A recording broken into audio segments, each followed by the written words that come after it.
প্ৰসংগ হৈছে সুনীল গগৈ হত্যাকাণ্ডৰ।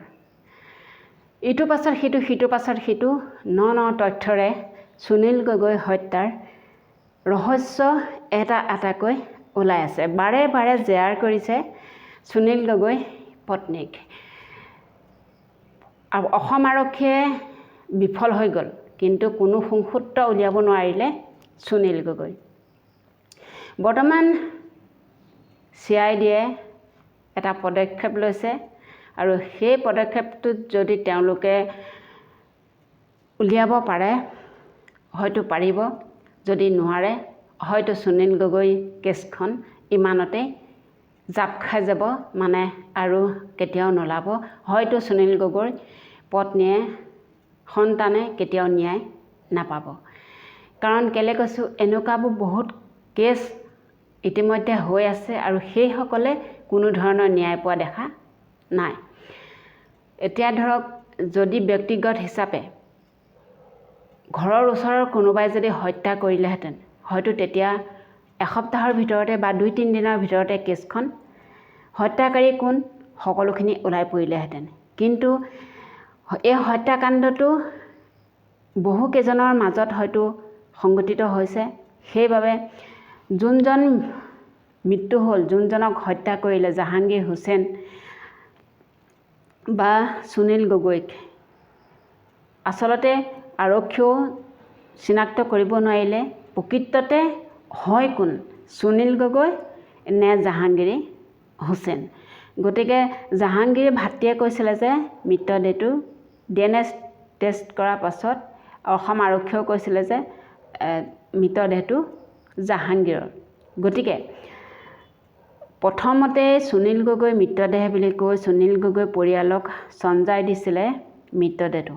তাৰ পাছত তেওঁলোকে সুনীল গগৈ মৃত বুলি ঘোষণা কৰি দিয়াৰ পাছতে তেওঁলোকে এজন মৃতকৰ ঘৰত যিখিনি কাজ কাম কৰিব লাগে সেই সকলোখিনি কাম তেওঁলোকে কৰিলে। তাৰ পাছতেই হঠাতে এটা খবৰ আহি গ'ল যে মৃতদেহটো সুনীল গগৈ নহয়, জাহাংগীৰ হুছেইনৰ। তেনেহ'লে চাওক, এটা মৃতদেহ প্ৰমাণ কৰিবলৈ অসম আৰক্ষী বিফল হৈ যায়, কাৰ ধৰিব নোৱাৰে। দুজনৰ মাজত যেতিয়া দুটা নামত যেতিয়া এটা হত্যাকাণ্ড হৈ যায়, সেই হত্যাকাণ্ডটো কাৰ হয় কোন হয় সেইটো নহয়। যদি জাহাংগীৰে হত্যা হৈছিল তেনেহ'লে ছিন্নমূণ্ডটো ক'ত গ'ল? আৰু এতিয়া CIDয়ে পুনৰ সুনীল গগৈ পত্নীক নিজৰ ঘৰতে জেয়াৰ কৰিছে যে বহুতো প্ৰশ্ন সোধা পোছা কৰিছে, আৰু সেই প্ৰশ্নবিলাকৰ ভিতৰত যিখিনি প্ৰশ্ন তেওঁ উত্তৰ প্ৰথমৰ পৰাই দি আহিছে, বৰ্তমান এতিয়ালৈকেও একেখিনি কথাই কৈছে। কিয় একেখিনি কথাকে বাৰে বাৰে সুধি সেই মানুহঘৰক মানে অশান্তি কৰাৰ নিচিনা কৰি আছে, সেই কথাটো হ'লে ক'ব পৰা নাই। কাৰণ তেওঁলোকে ভাবিছে আজি এটা সুধিম কাইলৈ এটা সুধিম, তেতিয়া হয়তো তেওঁলোকৰ মুখৰ কিছুমান ভাষ্য বদলি হ'ব পাৰে, আৰু সেই ভাষ্য বদলি হ'লে তেওঁলোকক অন্য ৰূপত কেছখন লৈ যাব পাৰে।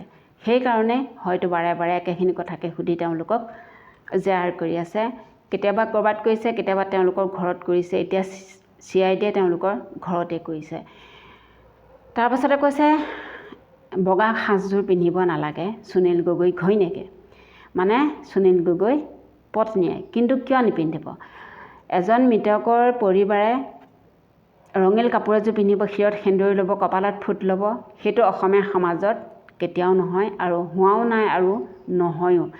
গতিকে তেওঁলোকে কৈছে, CIDয়ে কৈছে, মুখ্যমন্ত্ৰীয়েও কৈছে যে সুনীল গগৈ জীয়াই আছে। তেনেহ'লে যদি সুনীল গগৈ জীয়াই আছে, আজি এমাহ হৈ গ'ল, 40 দিন 41 দিন হৈ গ'ল, কিন্তু আজিও একো সোণসূত্ৰ উলিয়াব পৰা নাই। কিয়?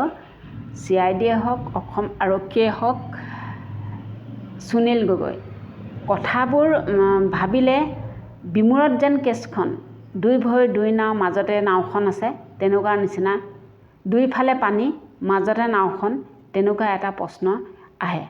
কাৰণ কেলে এই কথাটো কৈছোঁ, অসম আৰক্ষীয়ে বিফল মানিলে, বিফল হৈ গ'ল, একো উলিয়াব নোৱাৰিলে, CIDক দিলে, CIDয়ে অলপ দিন লাগিব বুলি কৈছে। কিন্তু যদি তেওঁলোকে গমেই পাইছে যে সুনীল গগৈ জীয়াই আছে, তেনেহ'লে তেওঁলোকে কিবা এটা দিয়ক, সংসূত্ৰ দিয়ক। আজিকালি বিজ্ঞানৰ যুগ, মানে যিটো ফোন কল শেষবাৰ কৰিছিলে সুনীল গগৈয়ে তেওঁৰ লগৰজনক, ইতিমধ্যে সেই ভিডিঅ'বোৰ আগতে আপলোড হৈছে বা মিডিয়াই প্ৰচাৰ কৰিছে।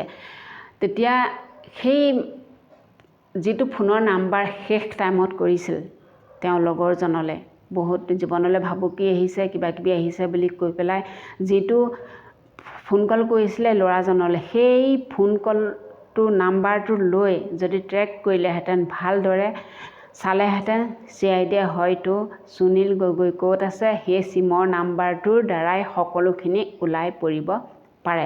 গতিকে সেইখিনিকে নকৰি বাৰে বাৰে সেই মানুহ ঘৰতে সেই মানুহজনীকে, সেই দুৰ্ভগীয়া মানুহজনীকে বাৰে বাৰে জেৰ কৰি আছে, সোধ-পোছ কৰি আছে। তেওঁ যিটো সন্তান আছিলে, সুনীল গগৈ পঢ়াত মেধাৱী ছাত্ৰ।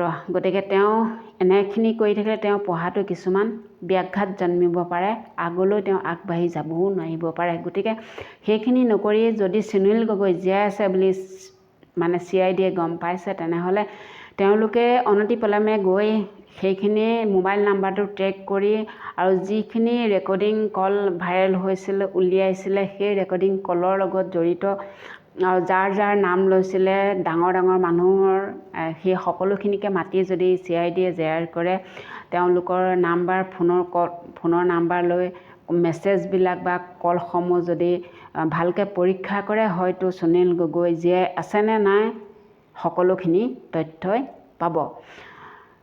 কথাখিনি বেছিকৈ কৈ নাথাকোঁ। আজি ভিডিঅ' এটা পাইছিলোঁ, সেইবাবে এই কথাখিনি মই ক'লোঁ। আচলতে এগৰাকী মাইকী মানুহক যেতিয়া বাৰে বাৰে একেখিনি প্ৰশ্নকে সুধি থকা হয়, সেই প্ৰশ্নখিনি সুধি থাকিলে চবৰে বেয়া লাগিব দিয়কচোন, কিয়নো নালাগিব। কাৰণ যদি মৃত্যু নাই হোৱা, হত্যা নাই হোৱা, তেনেহ'লে যদি সুনীল গগৈ জীয়াই আছে, তেনেহ'লে তেওঁলোকক উলিয়াই দিয়ক। তেতিয়া হয়তো তেওঁ জীয়াই আছে বুলি যদি কিবা এটা খবৰ পায় বা ফটোৰ পায়, বোলে অমুকতে আছে, যদি কিবা এটা গম পায়, তেতিয়া হয়তো সুনীল গগৈ পত্নীয়ে সিহঁত সেন্দুৰ ল'ব, ফুট ল'ব আৰু ৰঙিল এযোৰ কাপোৰ নিশ্চয় পিন্ধিব। কিন্তু গম নোপোৱালৈকে তেওঁ কোনো ধৰণৰ ৰঙিল সাজ নিপিন্ধে, এই বগা সাজযোৰতেই তেওঁ থাকিম বুলি কৈছে। আচলতে আমাৰ অসমীয়া সমাজৰ এইটোৱেই ৰীতি। ঠিক আছে বন্ধু বান্ধৱীসকল, মোৰ কথাবোৰত কিমান সত্যতা আছে আপোনালোকে ভাবি চাব আৰু ভিডিঅ'বোৰ চাই মোক সহায় কৰি যাব বুলি মই আশা ৰাখিলোঁ। আজিলৈ আহিলোঁ আন এটা ভিডিঅ' লগ পোৱাৰ প্ৰতিশ্ৰুতিৰে। আজিলৈ বাই বাই।